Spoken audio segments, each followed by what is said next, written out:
안녕하세요. 저는 평범한 가정에서 평범하게 자랐어요.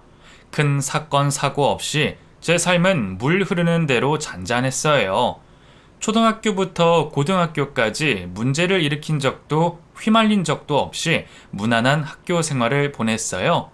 그리고 원하는 대학에도 별 무리 없이 들어갔고, 군대에서도 역시 힘든 것 없이 잘 보내고 제대했어요. 졸업하기 전 취업을 했고 정말 남들이 보면 재미가 없다 싶을 정도로 제 인생은 순탄했어요. 그런 잔잔한 제 삶 속에 커다란 풍파를 만난 건 제 아내와 결혼을 하고 나서 손윗동서를 만난 후부터였어요. 제 아내와 저는 같은 회사를 다니면서 처음 만나게 되었어요. 한 회사를 다니다 보니 어쩌면 가족들보다 더 많은 시간을 보내게 되었죠. 저는 밝은 미소로 항상 웃고 있는 아내에게 첫눈에 반했어요. 저의 이상형이 원래 웃는 모습이 예쁜 여자였거든요. 아내가 딱 제 이상형이었어요. 그래서 늘 기회를 엿보고 있던 제가 먼저 아내에게 데이트 신청을 했고 저희는 연인이 되었어요. 그렇게 연애를 시작한 지 3년 정도가 지났고 저희의 나이도 어느덧 30을 바라보는 나이가 되었어요. 저는 아내와 연애를 하는 동안 안정감을 느끼게 되었고 아내와 함께 제 남은 인생을 만들고 싶어졌어요. 그래서 저는 아내에게 청혼을 했고 아내는 제 청혼을 받아주었어요. 그날이 제 인생 중 가장 긴장되고 설레고 아름다운 순간이 아니었나 싶어요.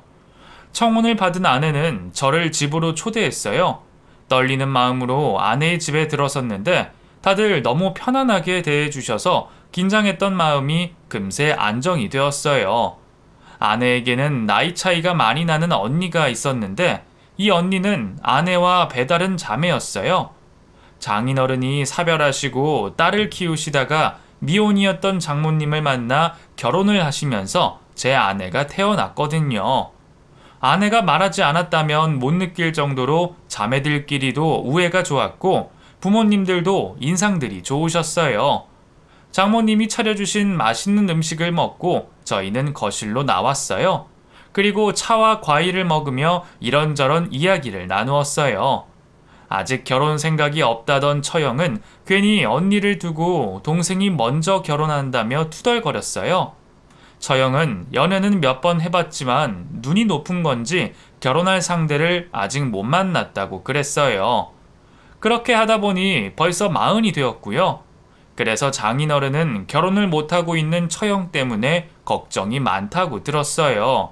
가원이 넌 이제 결혼할 생각이 없는 거냐? 아버지도 참 이런 자리에서 꼭 그런 말씀을 하셔야 해요? 아니 네가 동생보다 먼저 결혼을 했더라면 더 좋았을 거 아니야? 아버지, 요즘엔 그런 거 상관없어요. 그래도 남들 보기에 그러니까 그렇지. 남들이 뭐 중요하나요? 나만 잘 살면 그만이지. 맞아요, 아버지. 요즘엔 그런 거 상관없이 결혼하는 사람들도 많아요. 언니도 아마 우리가 행복하게 사는 모습 보면 금방 결혼할걸요? 아니거든? 네가 결혼을 하든 안 하든 난 결혼할 생각이 아예 없다니까? 처형은 아내의 말에 그럴 일은 절대로 없다며 눈을 흘겼어요. 장모님은 사위도 자식이라며 이제 자식 하나를 더 얻게 되었다며 좋아하셨어요. 그리고 결혼하기 전에 자주 보면서 정을 내자고 하시며 웃으셨어요. 저희는 상견례를 치르고 장모님이 알아오신 좋은 기일에 결혼식을 올렸어요. 그날은 오로지 아내밖에 보이지 않았어요. 어깨가 다 드러나는 하얀 원피스를 입은 아내의 모습에서 눈을 뗄 수가 없었어요. 그런 저를 보며 친구들은 팔불출이라며 웃었어요. 친구들은 저희를 위해서 그동안 갈고 닦았던 노래 실력으로 축가를 불러줬고 많은 사람들의 축하를 받으며 저희는 부부가 되었고 행복한 신혼생활을 즐겼어요. 그러던 어느 날 장모님이 처형의 선자리를 받아오셨어요. 나랑 같이 수영 다니고 있는 사람이 있죠? 누구? 왜 그 맨날 수영 가는 날마다 우리 집에 오잖아요. 그 염색 안에서 머리가 하얗게 백발인. 그 사람이 왜? 그 사람이 좋은 사람이 있다면서 가원이 소개시켜준다네요. 가원이를? 아니, 뭐 하는 사람인데? 아니 그냥 자그만한 회사 다닌대요. 부모는 살아 계시고? 그게 그 어렸을 때 두 분 다 돌아가시고 혼자라네요. 아이, 그만둬. 네? 왜요? 당신 평생 가원이 끼고 살 거예요? 여자 나이 40이 넘으면 꺾일 대로 다 꺾인 나이인데 뭘 그렇게 생각해요? 아이, 그래도 부모가 하나라도 있는 게 좋지. 그건 당신 생각이고, 요즘 세상엔 없는 게 더 나을 수도 있어요. 어허이, 무슨 그런 말도 안 되는 소리를. 그러지 말고 만나보기라도 합시다. 이러다가 평생 결혼 못하면 당신이 책임질 거예요? 아이, 나이 많다고 아무하고나 만나서야 되나? 아이, 결혼은 신중하게 생각해야 해. 한 번만 만나보고 결정해요. 그거 말고는 다 좋을 수도 있잖아요. 선본다고 해서 다 결혼하는 것도 아니고 가원이가 잘 알아볼 거예요. 남자 쪽 부모님이 안 계신다는 소리에 장인어른은 못마땅해 하셨지만 장모님의 계속되는 설득에 장인어른은 마지못해 허락을 했고 처형은 선을 보기로 했어요. 선을 보고 온 처형은 그 남자의 첫인상이 좋았다며 한 번 더 만나기로 했다고 말했어요. 그리고 만나면 만날수록 그 사람의 매력에 빠져 그 사람과 결혼을 빨리 하고 싶다며 난리였어요. 너무나 일사천리로 빠르게 진행되는 속도에 가족들은 걱정이 되었어요. 단 한 분만 빼고요. 무슨 이유에서인지 장모님은 처형의 결혼을 두 팔 벌려 환영하셨고 처형이 원하는 대로 결혼을 서두르고 계셨어요. 처형, 너무 서두르시는 거 아니에요? 그래 언니, 내가 보기에도 그런 것 같아. 언니 원래 결혼 생각이 없었던 사람이었잖아. 그건 그 사람을 만나기 전의 일이고 그 사람이라면 빨리 결혼하고 싶어. 도대체 그 사람의 어떤 모습이 좋은 거야? 내가 이 나이에 외모 따질 것도 아니고 그 정도면 됐고 직장 잘 다니고 있고 무엇보다 나랑 취향이 같아. 취향? 그래, 취향. 우리는 좋아하는 음식도 영화 장르도 향수까지 모든 것이 잘 맞았어. 그 점이 내 맘에 쏙 들어. 취향 같은 사람 찾는다는 거 그거 어렵다는 거 너 알지? 그것뿐인 줄 알아? 그 사람은 언제나 내가 좋아하는 스타일의 옷을 입고 있어. 나 진짜 이 사람 놓치면 후회할 것 같아. 너도 알잖아. 나 그동안 연애는 많이 했어도 결혼하고 싶었던 사람은 단 한 명도 없었다는 거. 그러니까 너네가 나 좀 밀어줘. 응? 언니 그 남자한테 완전히 빠졌네. 빠졌어. 그래. 그러니까 아버지 좀 설득해 보라고. 이 언니 결혼 좀 해보자. 처형이 저렇게까지 부탁을 하니까 말릴 수가 없었어요. 장인어른도 마찬가지였어요. 40이 된 처형이 지금까지 결혼엔 아무런 관심이 없었는데 그 남자랑 결혼을 하겠다며 목을 메고 있으니 장인어른도 결국 두 손 두 발을 다 드셨고 그 남자를 집으로 초대를 하게 되었어요. 처형이 결혼할 남자가 인사하러 집에 온다는데 당사자도 아닌 제가 더 긴장이 되었어요. 손윗동서가 될 사람이 어떤 사람인지 너무나 궁금했어요. 주방에서는 장모님과 아내가 음식을 준비하느라 분주하고 저는 장인어른과 함께 스포츠 채널을 보고 있었어요. 장인어른도 애써 태연한 척하고 계시지만 TV에 집중하지 못하는 모습이었어요. 어느 정도 시간이 흘렀을까 초인종 소리가 울렸어요. 어서 와요. 처음 뵙겠습니다. 처형과 함께 온 그 남자는 처형보다 5살이 많다고 들었는데 40대 중반처럼은 보이지 않았어요. 큰 키에 체격까지 있어서 듬직해 보였어요. 다 같이 식사를 하면서 이런저런 이야기를 나누었어요. 장모님은 그 남자가 불편한 것이 없나 이리저리 살피셨어요. 저는 제가 처음 인사를 하러 왔을 때가 떠올랐어요. 그때 저에게도 저러셨는데 괜히 웃음이 나왔어요. 이서방, 갑자기 왜 웃나? 아니에요. 갑자기 작년 생각이 나서. 작년? 네. 제가 처음 왔었을 때도 이랬었지 싶어서요. 맞아. 그때 자네도 참 어색했었는데, 그치? 박서방도 금방 편안해질 거야. 박서방이요? 그래, 박서방. 이제 곧 결혼할 텐데 그리 부르면 되지 않겠나? 안 그래? 네, 뭐 그러시면 되죠. 장모님은 아직 결혼도 안 한 그 남자에게 박서방이라고 부르며 친근하게 대하셨어요. 순간 저는 왜 저러시지 싶었다가 장모님 말씀처럼 곧 결혼을 하니 그렇게 부르는 게 더 편할 수 있겠다는 생각이 들었어요. 장모님 덕분에 그 남자도 긴장이 풀렸는지 편안해지는 것이 보였어요. 말로만 들었을 때보다 그 남자는 성격도 괜찮았고 저희 가족들과 잘 어울리는 것 같았어요. 하지만 그것은 저의 착각이었어요. 그 남자는 결혼을 하기 전부터 처가의 문이 닳도록 드나들었고 가족 모임, 행사에도 참석을 했어요. 그러면서 저는 장모님에게 그동안 느끼지 못했던 서운한 감정이 들기 시작했어요. 말을 건네도 그 남자에게 더 많이 건네고 저보다 그 남자를 더 챙겨주었어요. 하루는 다 같이 저녁 식사를 하는데 그 남자가 고등어 구이를 좋아한다며 접시를 그 남자가 잘 먹을 수 있는 곳으로 옮겨주고 식사 후 집으로 돌아갈 땐 그 남자가 식사를 할 때 잡채를 잘 먹는 것 같다며 잡채를 한 통 담아서 건네주셨어요. 이런 일이 한두 번이 아니었어요. 저에게 향했던 것들이 그 남자에게 가고 있다는 생각에 서운함이 더 밀려왔어요. 이런 일로 서운한 감정이 드는 제 자신이 너무 한심하기도 했지만 어쩔 수가 없었어요. 왜 그래? 무슨 일 있어? 아니야. 아니긴 얼굴이 별론데. 그 장모님 말이야. 엄마가 왜? 요즘 달라지신 것 같아. 별다른 거 못 느꼈는데? 왜 그 남자만 챙기시냐고. 아까 잡채 때문에 그래? 누가 그것 때문이래? 이런 게 한두 번이 아니었으니까 그렇지. 그래서 서운해? 모르겠다. 나도 내가 왜 이러는 건지. 하지만 기분은 별로야. 아이쿠, 장모님 사랑 독차지하다가 나눠지니까 서운해? 그만 놀려라. 형부는 혼자잖아. 부모님도 안 계시고 그래서 엄마가 더 챙겨주려고 하는 거겠지. 자기는 나도 있고 부모님도 계시고 챙겨줄 사람이 얼마나 많냐? 섭섭한 마음이 들어도 이해해주자. 누가 그걸 몰라? 마음이 그렇다고, 마음이. 아내의 말이 다 맞아요. 저도 그렇게 생각을 하고요. 하지만 제 마음을 어떻게 할 수가 없었어요.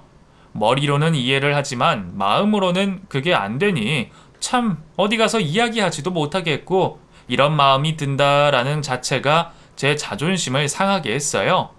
그리고 계속되는 장모님의 그런 태도에 그 남자도 사람이 바뀌기 시작했어요.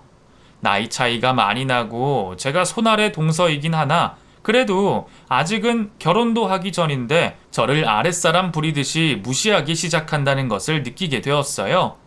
그날은 장모님의 생신이었어요. 밖에서 외식하자는 저의 말에 그 남자는 결혼 전 자신이 부모님에게 한번 대접하고 싶다며 집에서 하길 원했고 장모님도 그렇게 하자고 하셨어요.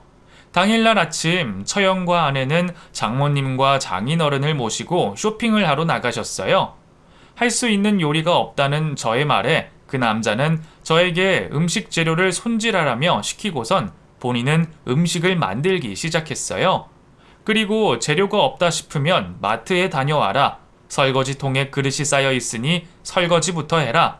본인은 오로지 음식만 만들고 다른 잡다한 것들은 모조리 저에게 다 시키고 있었어요. 저는 화가 부글부글 올라왔지만 참았어요. 요리를 한 지 몇 시간이 흘렀을까 제법 많은 음식들이 만들어졌어요. 갈비찜, 잡채, 생선구이, 나물, 미역국까지 생신상에 올라갈 만한 것들은 거의 다 나왔어요. 거실에 상 2개를 붙이고 그 위로 만들어진 음식들을 올려놓기 시작할 때 쇼핑을 나갔던 가족들이 돌아왔어요. 어머, 이게 다 뭐야? 이걸 정말 자네가 다 한 건가? 열심히 하긴 했는데 맛이 어떨지 모르겠어요. 거실 한중간에 차려진 음식들을 보고는 다들 눈을 동그랗게 뜨고는 입을 다물지 못했어요. 주인공인 장모님을 중간에 모시고 케이크에 불을 붙였어요. 박서방, 요리는 언제 또 이렇게 배웠나? 이거 혼자 살다 보니 이것저것 만들게 되더라고요. 그 입에 맞으실지 모르겠어요. 싱겁지도 않고 짜지도 않고 내 입맛에 딱 맞아. 음식들이 하나같이 다 맛있어. 특히 이 미역국은 정말 맛있고. 박서방, 어쩜 내 입맛에 이렇게 딱 맞게 만들었나 그래? 입맛에 맞으시다니 다행이네요. 제가 자주 해드릴게요. 고맙네, 고마워. 내가 이렇게 상다리가 부러질 만큼 생일상을 받은 건 처음이야. 사위 덕에 호강을 다해보네 그래. 많이 드시고 건강하세요. 장모님은 눈시울이 붉어졌어요. 먹으면서도 맛있다며 칭찬을 아끼지 않았어요. 저도 허리가 부러질 듯이 같이 준비했는데 모두 다 그 남자에게만 고맙다는 말을 하지 저에겐 누구도 고맙다는 말이 없었어요. 아예 저는 투명 인간처럼 보이지 않는 모양인가 봐요. 제 아내까지 그러고 있으니 말 다 했죠. 저는 서운한 마음을 애써 감추고 식사를 했어요. 마음이 그래서인지 음식 냄새를 너무 많이 맡아서인지 밥이 잘 넘어가지 않았어요. 몇 숟가락 먹다가 수저를 놓았어요. 식사를 끝낸 가족들은 거실에 둘러앉아 오늘 백화점에서 쇼핑을 한 것들을 꺼내보았어요. 장모님은 스카프를 사셨고 장인어른은 모자를 사셨어요. 역시 딸들이랑 같이 나가시더니 본인들 몸에 꼭 맞는 그런 예쁜 것들로 사오셨어요. 대화가 무르익어 갈 때 장인어른께서 말씀을 하셨어요. 이제 가원이 결혼도 얼마 남지 않았고 그 가족여행이나 한번 다녀왔으면 하는데 다들 생각이 어떤가? 그거 좋은 생각인데요. 그래? 이서방은? 네, 저도 좋아요. 멀리 갈 필요 없고 그 가까운 곳으로 1박 2일로 다녀오지 뭐. 이제 가원이까지 결혼하고 나면 이 집에 늙은이 둘밖에 없겠구나. 하하하하하. 무슨 그런 말씀을요. 결혼하고도 지금처럼 자주 들릴게요. 말이라도 고맙네. 장인어른은 처형의 결혼식이 다가오자 마음이 허전하신지 가족여행을 제안하셨어요. 저희는 가까운 곳으로 부모님을 모시고 갈만한 곳으로 장소를 물색해봤어요. 그리고 며칠 뒤 처형 부부와 만나 각자의 의견을 내놓으며 예약을 하고 계획을 잡기 시작했어요. 처음에는 기분 좋게 시작했다가 점점 그 남자의 행동에 화가 난 저는 폭발하고 말았어요. 제가 내는 의견마다 별로라는 식으로 말하는 그 남자에게 그럼 혼자서 다 계획 잡으라는 말을 던지고는 벌떡 일어나 자리를 박차고 나왔어요. 뒤따라온 아내는 그러지 말라며 부모님 모시고 가는 여행인데 기분 좋게 가자며 저에게 다시 들어가자고 말을 했지만 저는 화가 풀리지 않아 그러고 싶지 않았어요. 가게 밖에 의자에 앉아 화를 식히고 있는데 그 남자가 다가왔어요. 동서, 그 마음이 참 좁네. 뭐라고요? 아까 그게 그렇게 화내고 나갈 일인가?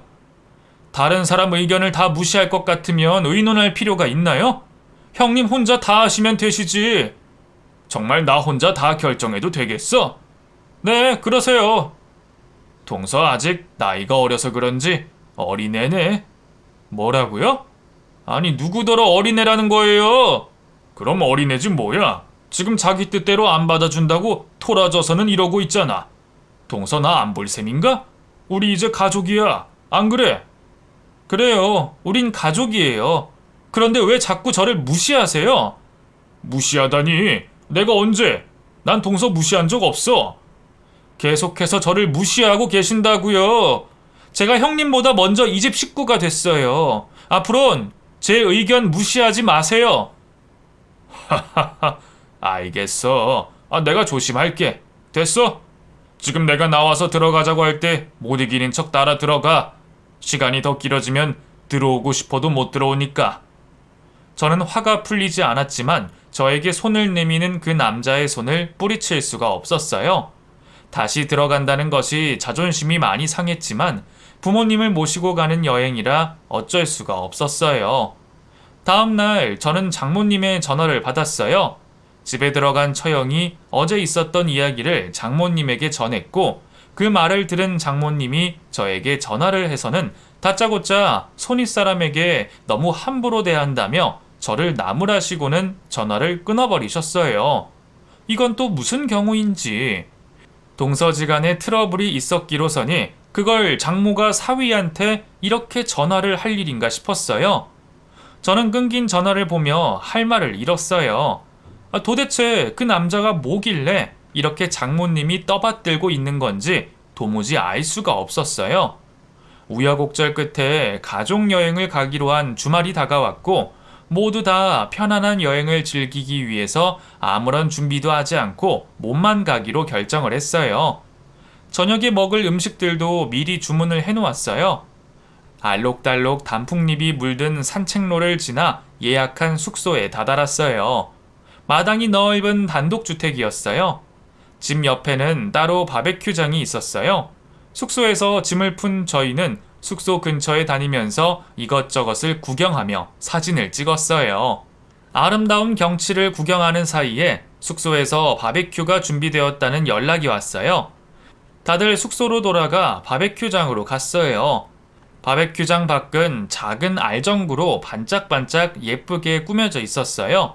그리고 숙소에서 준비해준 음식들이 상 위에 올려져 있었어요.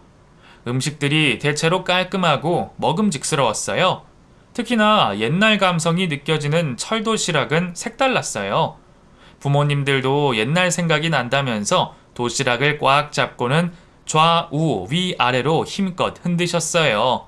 아버님은 너무 힘껏 흔드신 나머지 뚜껑 사이로 밥이 새어 나왔어요.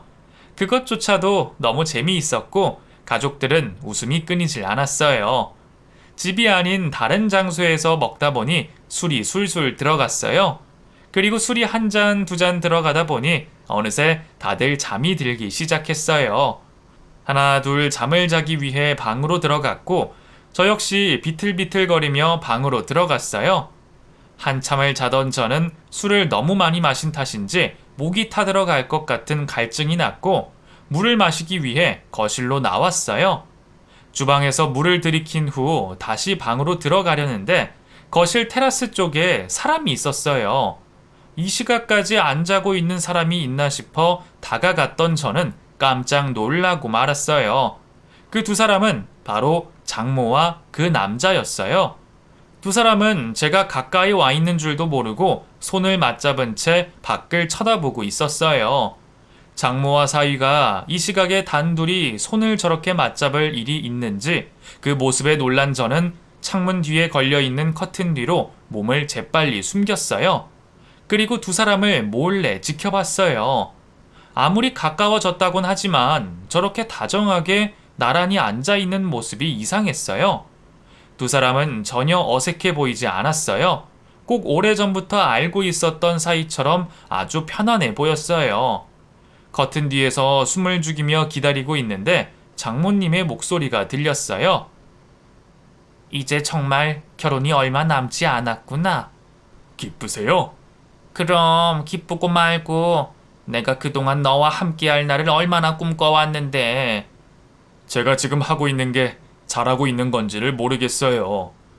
너는 지금처럼 내 말만 믿고 따라오기만 하면 돼. 그래도 가원이에게 너무 못할 짓인 것 같아요. 다른 가족들에게도요. 너 가원이 사랑하니? 아니요. 좋은 감정도 나쁜 감정도 없어요. 그럼 그런 생각은 하지 마라. 다른 가족들도 생각할 필요 없어. 오직 너와 나만 생각하면 돼. 그리고 가원이는 어차피 너 아니었으면 평생 혼자 살 아이였어. 나중에라도 다른 가족들이 알게 되면 어쩌죠? 그건 걱정 마라. 너랑 나랑만 입 다물면 돼. 그럼 아무 문제도 안 생길 거야. 엄마 말 믿지? 네. 어머니도 이제 조심하세요. 그러다가 다른 사람들 있을 때 실수할까봐 겁이 나요. 알겠어. 엄마도 조심할게. 너와 이렇게 밤하늘을 바라보고 있으니 너무 좋구나. 두 사람의 대화를 들은 저는 제 귀를 의심했어요. 엄마라뇨. 장모님더러 어머니라고 부르는 저 남자는 도대체 뭘까요? 저는 기가 막히고 코가 막혔어요. 온몸이 그대로 굳어서 몸을 마음대로 움직일 수가 없었어요. 머릿속이 새하얗게 변한 것이 아무 생각도 나지 않았어요. 제가 제대로 들은 게 맞는 건지, 술이 덜 깨서 잘못 들은 건 아닌 건지, 꿈을 꾸고 있는 건 아닌 건지 너무 혼란스러웠어요. 저는 정신을 차리려고 애를 썼어요. 그리고 두 사람에게 들키지 않게 조심스럽게 다시 자고 있었던 방으로 들어왔어요. 방에 가만히 앉은 저는 한동안 멍하니 있었어요. 이 상황이 어떤 상황인지 제가 여기서 어떻게 해야 할지 도무지 생각이 나질 않았어요. 술도 잠도 완전히 다 깨버린 상태가 된 저는 뜬 눈으로 밤을 지새웠어요. 다음날 아침 저는 방을 나가기가 겁이 났어요. 다른 식구들을 어떻게 쳐다봐야 할지를 몰랐어요. 지금이라도 당장 어제 있었던 일을 말해야 하나 고민이 되었어요. 그렇게 되면 모든 식구들이 충격에 빠질 텐데 저는 이제 어떻게 해야 하죠?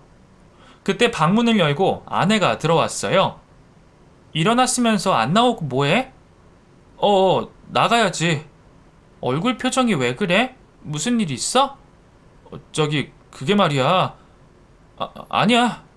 실업기는? 빨리 나와. 다들 아침 먹는다고 모였어. 그래. 아내의 말에 저는 거실로 나갔어요. 거실에는 다른 가족들이 다 나와 있었어요. 장모님과 처형은 주방에서 토스트를 준비하고 있었고, 장인어른과 그 남자는 TV를 보며 이야기를 나누고 있었어요. 이서방 잘 잤나? 어제 술을 꽤 마시는 것 같던데 속은 괜찮고? 예, 괜찮아요. 어서 이리 와 앉게. 오늘 아침 메뉴는 간단하게 토스트라는군. 자네 해장하게 시원한 국이라도 끓였으면 좋았을걸. 아니에요. 전 괜찮아요. 저는 쭈뼛쭈뼛 반대쪽으로 가서 앉았어요.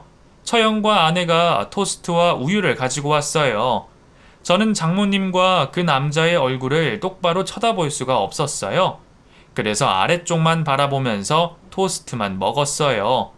아침 식사를 끝낸 가족들은 짐을 챙겨서 숙소를 빠져나왔어요. 다들 이번 가족 여행을 만족해 했고 몇 달에 한 번씩이라도 모여서 이렇게 여행을 오자고 이야기했어요. 집으로 돌아오는 차 안에서 저는 생각에 잠겼어요. 아내에게 이 일을 어떻게 설명할까 계속해서 고민을 했지만 결론이 나오질 않았어요. 며칠이 지났고 여전히 아무에게도 말을 하지 못한 저는 혼자 끙끙 앓았어요. 여행 후유증이라고 생각한 아내는 죽을 끓여주었어요. 앞으로 처형이 결혼하기 전까지 딱 한 달이 남았어요. 이대로는 진짜 안 되겠다 싶었던 저는 내일 퇴근하고 처가로 가기로 결심했어요. 다음날 저는 회사에서 일을 제대로 할 수가 없었어요. 점점 퇴근 시간이 되어가고 제 심장은 쉴 새 없이 쿵쾅대기 시작했어요. 초가 째깍째깍 거릴 때마다 제 심장이 타들어가는 듯 했어요. 드디어 퇴근 시간. 저는 처가 쪽으로 향했어요. 처가에 도착하니 집에 아무도 없었어요. 아무도 없다는 것에 안도감이 드는 느낌은 뭘까요?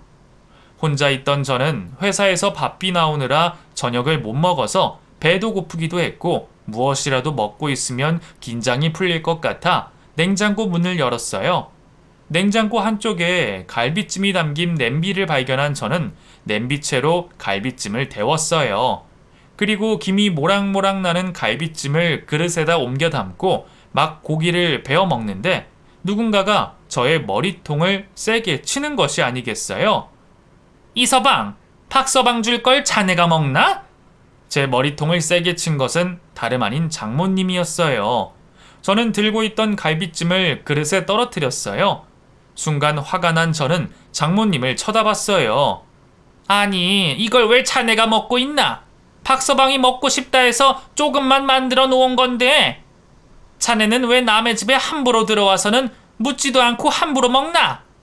남의 집이요? 차라리 다른 반찬을 꺼내 먹지. 하필이면 왜 갈비찜을 꺼내 먹어서는. 제가 갈비찜 먹는 게 그렇게 아까우세요? 누가 아깝다 그랬나?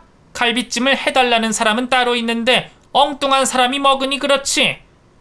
장모님은 결혼한 사위보다 결혼도 안 한 사위가 더 중요하신가 봐요. 자네, 말 나온 김에 얘기 좀 하지. 자네 요즘 왜 그러나? 제가 뭘요? 요즘 들어서 자꾸 안 하던 행동을 하고 그러나 박서방이 집에 드나들고부터 사사건건 둘이서 부딪히지 않나? 자네가 먼저 결혼을 했어도 박서방은 자네 손윗동서야. 대우를 해줘야지. 나이도 한참이나 많은데 안 그런가? 장모님이야말로 왜 그러세요? 내가 뭘? 아니에요. 됐어요. 아니야, 말해보게. 왜 말을 하다가 마나? 장모님, 형님에 대해서 얼마나 많이 알고 있으세요? 뭐? 형님에 대해서 얼마나 많이 아시냐고요? 그건 갑자기 왜 묻나? 제가 들은 게 좀 있어서요. 뭐를 말인가? 형님 어렸을 때 부모님 두 분 다 돌아가셨다고 들었는데 어머니는 살아 계시다던데? 이서방, 그게 무슨 소린가? 그래도 모르시겠어요? 난 자네가 무슨 말을 하는지 도통 모르겠네. 저 다 들었습니다. 그날. 뭘 다 들었다는 소린가? 여행 갔던 날 늦은 밤 테라스에서 두 분이서 나누시던 말들 똑똑히 다 들었어요. 장모님은 저의 말을 듣고 눈이 휘둥그레졌어요. 당황하는 눈빛이 역력했어요. 저는 양팔을 식탁 위에 얹어놓은 채 장모님의 눈을 계속해서 쳐다봤어요. 장모님은 의자 뒤쪽에 걸터 앉으신 몸을 제 쪽으로 수그리며 다가왔어요. 그리고는 갈비찜을 왜 먹었냐고 제 머리통을 치실 때와는 다른 눈빛으로 저를 바라보고 계셨어요. 그날 어디까지 들은 거야? 형님이 장모님 아들이라는 사실이요? 누구에게 말했나? 아니요, 아직. 언제 이야기를 해야 하나 고민 중에 있어요. 이서방, 내가 이렇게 부탁할게. 그날 들은 거 아무에게도 말하지 말아주게. 네? 그럼 처형이랑 끝까지 결혼시키겠다는 소리세요? 자네만 입 다물어 준다면 내가 뭐든지 다 할게. 제발 이렇게 부탁할게. 장모님, 이건 부탁한다고 되는 게 아니에요. 이건 사기예요, 사기. 장모님은 저의 두 손을 붙잡으시고는 머리를 조아리며 자꾸 눈을 감아달라며 사정을 했어요. 저는 이렇게 뻔뻔한 사람이 다 있나 싶을 정도로 기가 막혔어요. 다른 가족들을 속인 것도 모자라 이 사실을 알게 된 저에게까지 눈을 감아달라니 정말 제정신인 사람이 맞나 싶을 정도였어요. 이게 다 무슨 소리야? 당신은 왜 사이한테 그러고 있나? 사기라니? 여보, 아무것도 아니에요. 아무것도 아니기는. 도대체 무슨 일이길래 장모가 사위한테 애걸복걸 그러고 있냐는 말이야? 아무것도 아니라니까요. 방으로 들어가요. 어서요. 저와 장모님의 모습을 집에 들어오시다 보게 된 장인어른을 장모님은 황급히 방으로 모시고 들어가려 했어요. 저는 더 이상은 가족들에게 숨길 수 없었고 이 기회에 말씀을 드려야겠다고 생각이 들었어요. 저는 자리에서 벌떡 일어나 장인어른에게 다가갔어요. 그런 저의 모습을 보고 장모님은 눈물을 흘리며 애처로운 눈빛으로 고개를 저었어요. 때마침 밖에 나갔다가 들어온 처형과 그 남자, 제 아내까지 모든 가족들이 한자리에 모이게 되었어요. 장인어른, 드릴 말씀이 있어요. 가족 모두에게 늦게 말씀드리게 돼서 죄송해요. 어서 말해보게. 도대체 무슨 일인가? 제가 말씀드리겠습니다. 제가 이야기를 꺼내기 전에 그 남자는 장인어른의 앞으로 와 무릎을 꿇었어요. 장모님은 그 남자의 옆에서 바들바들 떨고 있었어요. 그동안 여기 있는 가족들을 제가 모두 속였어요. 죄송합니다. 속이다니? 저는 가원이와 결혼을 할 수가 없어요. 이건 또 무슨 소리야? 결혼을 할 수 없다니? 저는 부모님이 일찍 돌아가신 것이 아니라 아버지는 얼굴도 뵌 적이 없었고 어머니는 살아계십니다. 어머니가 살아계시다니 왜 살아계시는 분을 돌아가셨다고 거짓말을 했나? 그것이 제 어머니는... 차분하게 말하던 그 남자는 어머니의 존재를 밝히려는 순간 말을 멈췄어요. 모두 다 숨죽여 그 남자의 다음 말을 기다렸어요. 그 순간 그 남자의 옆에서 바들바들 떨었던 장모님이 그 남자를 일으켜 세웠어요. 그리고는 자신의 등 뒤로 그 남자를 숨기고서는 말을 하셨어요. 내가 이 아이 엄마예요. 장모님의 말에 정적이 흘렀어요. 어느 누구도 먼저 말을 꺼내는 사람이 없었어요. 이 아이는 아무 잘못이 없어요. 다 내가 꾸민 짓이고 하기 싫다는 아이를 내가 억지로 하자고 시켰어요. 그러니 이 아이는 아무 잘못이 없어요. 너는 그만 가봐라. 어머니, 어서 가래도. 여기는 내가 알아서 정리할 테니까 넌 그만 돌아가. 이 엄마가 너에게 너무 몹쓸 짓을 했구나. 너무 미안하다. 장모님은 그 남자를 문 쪽으로 밀며 현관문을 열고 내보냈어요. 장모님의 행동에 가족들은 할 말을 잃었어요. 너무 놀라 아무런 말조차도 할 수 없었을 거예요. 제가 처음 들었을 때에도 저랬으니까요. 이게 다 무슨 말이야? 박서방이 당신 아들이라고? 네, 내 아들이에요. 뭐? 아들? 당신한테 아들이 어디 있어? 나 당신 처음부터 속였어요. 당신 만났을 때부터 난 아들이 있었어요. 그걸 왜 이제야 이야기해? 나도 내 아들이 죽은 줄로만 알았어요. 아비의 얼굴도 모른 채 태어난 내 아이를 내 부모가 그 아이가 딸의 인생 망쳐버릴까봐 죽었다고 이야기하고 고아원에 버린 걸 당신과 결혼하고 얼마 되지 않아서 알게 되었어요. 아들과 같이 살고 싶은데 당신에겐 말은 못하겠고 사위로 들여서라도 같이 있고 싶었어요. 아니 아무리 그래도 그렇지 어떻게 그런 짓을 어떻게 당신이 그럴 수 있어? 우리 가원이 생각은 안 해봤어? 가원이는 당신 딸 아니야. 당신 딸이지 내 딸은 아니잖아요. 뭐라고? 당신 지금 그걸 말이라고? 장모님의 말에 화가 나신 장인어른은 장모님의 뺨을 때리셨고 그걸 옆에서 듣고 있던 처형은 다리에 힘이 풀려 그 자리에서 주저앉고 말았어요. 저는 정신없이 서 있는 아내의 몸을 흔들어대며 정신 차리고 처형을 데리고 집으로 가 있으라고 했어요. 제 말에 정신이 든 아내는 그제서야 바닥에 앉아있는 처형을 발견하고는 처형을 데리고 집으로 갔어요. 장인어른도 힘이 빠지셨는지 그 자리에 주저앉고 말았어요. 장모님은 장인어른에게 미안하다는 말 한마디 없이 가방을 싸들고는 그 길로 나가버리셨어요. 멍하게 앉아 계시던 장인어른은 조용히 일어나서는 냉장고에 있는 소주를 한 병 꺼내셨어요. 그리고는 병째로 술을 벌컥벌컥 들이켰어요. 이서방, 이게 다 무슨 일인가 대체? 장인어른, 정신 차리세요. 자네는 언제부터 알고 있었나? 왜 진즉에 말하지 않았어? 죄송해요. 여행 갔을 때 알았는데 언제 말을 꺼내야 할지 너무 막막하고 두려웠어요. 네 장모가 나한테 이럴 줄은 몰랐어. 그 옛날 내가 처녀 장가를 들었다고 처갓집에서 그 수모를 당했을 때에도 아들에 대해서는 한마디를 듣지 못했어. 어떻게 나한테 이럴 수가 있지? 나 이제 어떻게 살아야 하나? 장인어른, 지금은 아무 생각도 하시지 마시고 우선 몸부터 챙기세요. 우리 가원이 저 불쌍한 거 저거 어쩌면 좋으냐? 장인어른은 눈물을 흘리시며 꺽꺽 우셨어요. 어떠한 위로의 말도 해줄 수가 없었던 저는 그저 장인어른 곁을 지켜드릴 수밖에 없었어요. 술을 한 병을 다 드신 장인어른은 술 기운에 잠이 드셨고 저는 그런 장인어른을 방에다가 눕혔어요. 그리고 충격을 받았을 처형과 아내가 있는 집으로 갔어요. 집에 도착을 했더니 거실에서 처형은 대성통곡을 하고 있었고 아내는 식탁 의자에 앉아 넋이 나간 상태로 앉아 있었어요. 제가 들어온 걸 본 두 사람은 저의 곁으로 다가왔어요. 어떻게 됐어?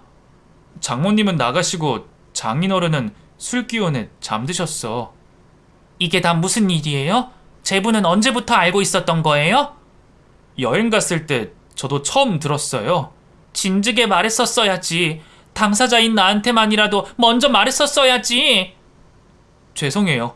저도 너무 당황스럽고 놀랍고 어떻게 해야 하는지 아무 생각이 나질 않았어요. 나 이제 어떡해. 처형, 정신 차려요. 우리라도 정신을 차려야죠. 다 끝났어. 다 끝났다고. 끝나기는요. 이대로 그 사람들 가만둘 거예요? 그럼 어떡해요? 사기죄로 쳐 넣어야죠. 이대로 끝나면 너무 억울하죠. 다음날 저는 가족들을 처가로 모이게 했어요.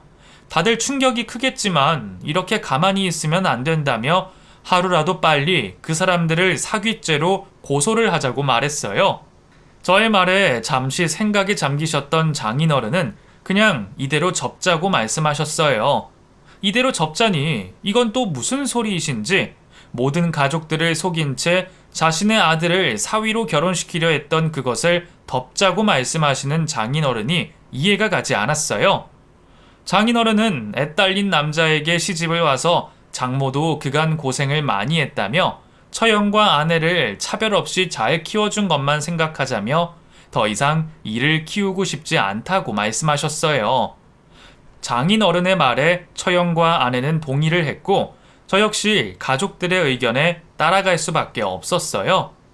그렇게 처형의 결혼은 없던 것이 되어버렸고 장인어른은 장모님과 이혼을 하셨어요. 다른 가족들은 한동안 시리에 빠졌고 일상생활을 할 수가 없었어요.